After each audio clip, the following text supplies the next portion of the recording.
Welcome friends, now let us learn about the internal structure of the heart. हमने heart का external structure देखा, उसमें हमने ये भी देखा था कि जो हार्ट होता है ये 4 चैम्बर्ड स्ट्रक्चर है। मतलब कि हार्ट को अगर हम अंदर से देखें तो इसमें टोटल 4 चैम्बर्स होते हैं। 2 ऊपर वाले चैम्बर्स को हम एट्रिया बोलते हैं, ऑरिकल्स बोल सकते हैं उसको, और नीचे के जो दोनों चैम्बर्स होते हैं उनको हम वेंट्रिकल्स बोलते हैं। सबसे पहले हम एट्रिया के बारे में देखते हैं कि एट्रिया क्या होते हैं।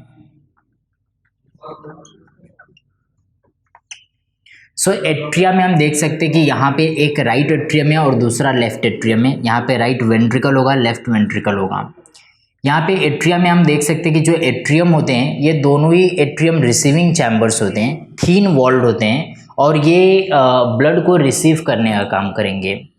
ये जो चैम्बर्स होते हैं दोनों, ये ब्लड को कहाँ से रिसीव करेंगे? तो ये वाला जो राइट एट्रियम का चैम्बर होता है, ये राइट एट्रियम का चैम्बर ब्लड को रिसीव करेगा हमारे बॉडी के डिफरेंट पार्ट से। जो लेफ्ट एट्रियम होता है, ये लेफ्ट एट्रियम ब्लड को रिसीव करता है लंग्स से। सबसे पहले हम राइट एट्रियम के बारे में देख लेते हैं कि राइट एट्रियम ब्लड को कहाँ से रिसीव कर रहा है।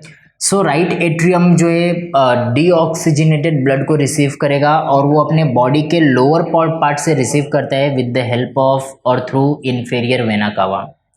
हमारे बॉडी के अपर पार्ट से डीऑक्सीजनेटेड ब्लड को रिसीव करने का काम जो है राइट एट्रियम करेगा थ्रू सुपेरियर वेना कावा। तो सुपेरियर वेना कावा के थ्रू जो है ब्लड बॉडी के ऊपर पार्ट से आएगा और यहाँ पर आएगा। यहाँ पे ये ओपनिंग है सुपेरियर वेना कावा का।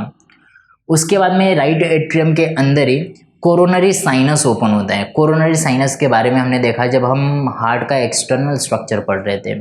हमने वो देखा कि हार्ट से जो डीऑक्सीजनेटेड ब्लड होता है उसको कलेक्ट करने के लिए कोरोनरी वेन्स होते हैं। वो कोरोनरी वेन्स पूरे हार्ट से डीऑक्सीजनेटेड ब्लड को कैरी करते हैं, एक कॉमन ओपनिंग में आकर के वो मिलेंगे, और कॉमन ओपनिंग यहाँ पर आकर के ओपन होगा जिसको हम कोरोनरी साइनस बोलते हैं। ये कोरोनरी साइनस से जो है डीऑक्सीजनेटेड ब्लड हमारे हार्ट के सभी पार्ट से आएगा और यहाँ पर आकर के डंप किया जाएगा। यहाँ पे राइट एट्रियम के अंदर जो है डीऑक्सीजनेटेड ब्लड को कलेक्ट किया जा रहा है अपने बॉडी के सभी पार्ट से, अपने बॉडी के डिफरेंट पार्ट से, थ्रू दीज 3 ओपनिंग्स। एक होता है इन्फीरियर वेना कावा, दूसरा है सुपेरियर वेना कावा, और तीसरा है यहाँ पे कोरोनरी साइनस। यहाँ पे जो इन्फीरियर वेना कावा है, जब ये ब्लड को कैरी करेगा डीऑक्सीजनेटेड ब्लड को, तो डीऑक्सीजनेटेड ब्लड यहाँ पर आएगा। ये चैम्बर क्या करता है? ये चैम्बर वो ब्लड को पंप करेगा, वो ब्लड को यहाँ से पंप करके जो है यहाँ पे राइट वेंट्रिकल में वो ब्लड को भेजेगा। जब ये पंप करता है ब्लड को, तो वो ब्लड वापस से इन्फीरियर वेना कावा के अंदर से वापस हमारे बॉडी के डिफरेंट पार्ट में नहीं जाना चाहिए, या फिर इन सिंपल वर्ड वो ब्लड जो यहाँ से ऊपर आए वो ब्लड वापस से इसके अंदर नहीं जाना चाहिए। उसके लिए यहाँ पर एक वॉल्व प्रेजेंट होता है जो बैकवर्ड फ्लो को प्रिवेंट करेगा। इन्फीरियर वेना कावा के ओपनिंग के यहाँ पर जो वॉल्व प्रेजेंट होगा, the name of the valve is Eustachian valve.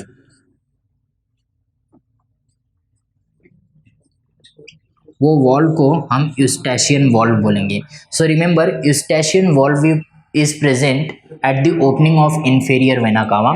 यहाँ पे जो कोरोनरी साइनस होता है, कोरोनरी साइनस से भी backward flow of deoxygenated blood को प्रिवेंट करने के लिए यहाँ पर भी एक वॉल्व प्रेजेंट होगा, and that valve is called as Thebesian valve. तो यहाँ पे एक वॉल्व होता है and that is called as Thebesian valve. उसके बाद में जो दोनों एट्रिया होते हैं, जो दोनों एट्रियम होते हैं, दे open into the ventricles of the respective side. इसका मीनिंग क्या हुआ कि right atrium will open into the right ventricle and left atrium will open into the left ventricle. ये ओपनिंग यहाँ पर ओपन होने के लिए दे open into the ventricles through an aperture. एक वे होना चाहिए, एक होल होना चाहिए जिसके थ्रू ओपन हो सकते हैं। यहाँ पे राइट एट्रियम ओपन होना है राइट वेंट्रिकल में थ्रू एन अपर्चर, यहाँ पर एक अपर्चर है।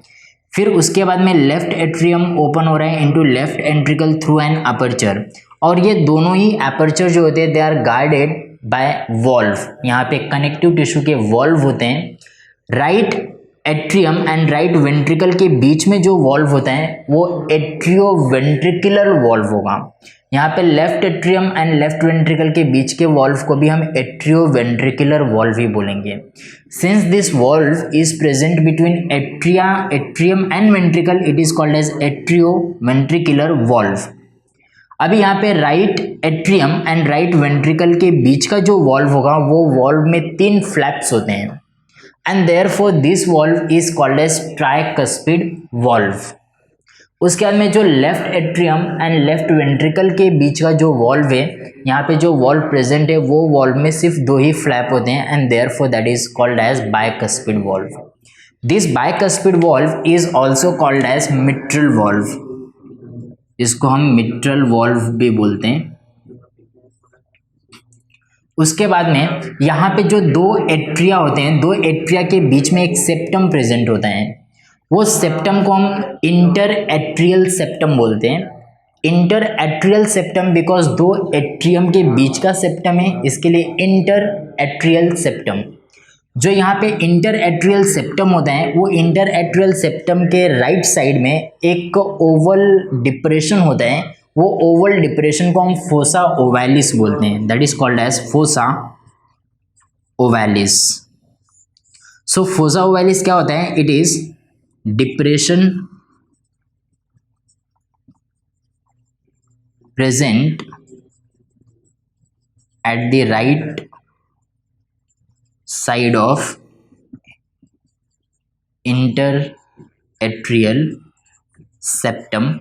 अभी यहाँ पर वो हमने ये डायग्राम में शो नहीं किया है, लेकिन 2 एट्रिया के बीच का एक वॉल होगा वहाँ पे जो दोनों को सेपरेट करेगा, that is called as interatrial septum. वो सेप्टम के राइट साइड में वो डिप्रेशन प्रेजेंट होगा जिसको हम फोसा ओवैलिस बोलेंगे। ये फोसा ओवैलिस जो है फिटस के केस में ये ओपन होता है, मतलब कि atria, right atria and left atrium के बीच का वो ओपनिंग प्रेजेंट होगा।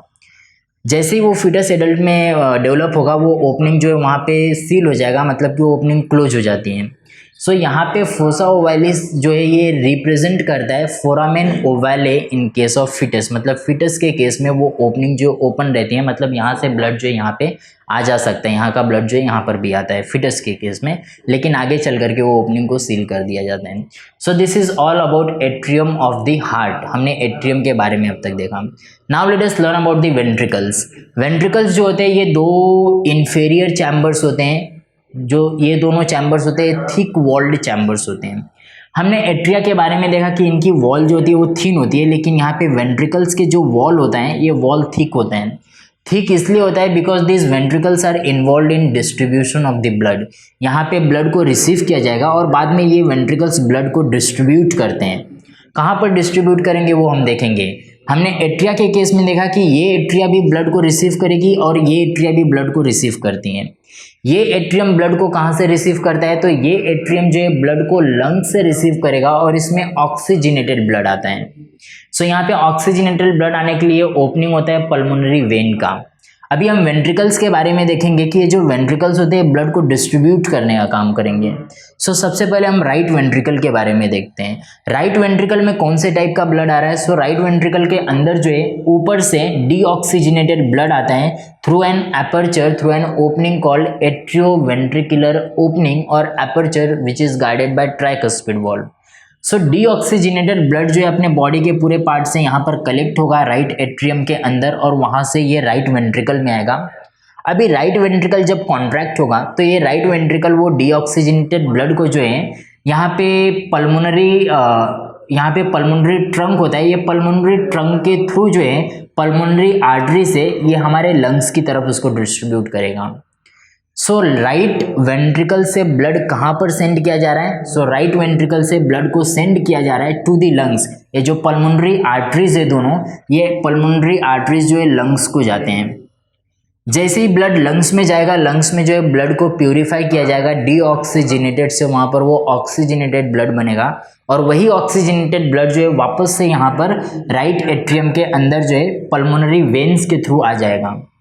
सो अभी राइट एट्रियम के अंदर जो है ऑक्सीजनेटेड ब्लड आ गया है। अभी वो ऑक्सीजनेटेड ब्लड जो है यहाँ पर आएगा इनटू लेफ्ट वेंट्रिकल।